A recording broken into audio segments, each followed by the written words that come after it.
भरपूर ऐकावं म्हणून निसर्गाने आपल्याला दोन कान दिले. या कानाने आपण नेहमीच चांगलं ऐकलं पाहिजे. पण रोटरीमध्ये काम करत असताना बराच वेळेला आपण दुसऱ्याविषयी निंदाजनक ऐकतो आणि त्याच्याविषयी आपलं मत कलुषित करून घेतो. संत तुकाराम महाराज अभंगाच्या पुढच्या चरणामध्ये म्हणतात की जर माझ्या कानांना निंदाजनक ऐकायला मिळणार असेल तर त्यापेक्षा मी बहिरा झालेला बरा.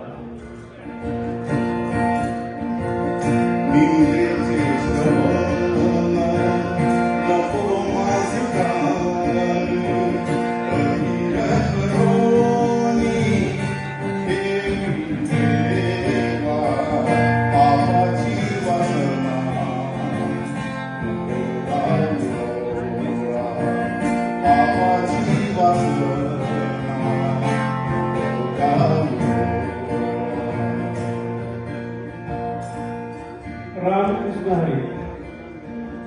गोड भाषेसारखं जगात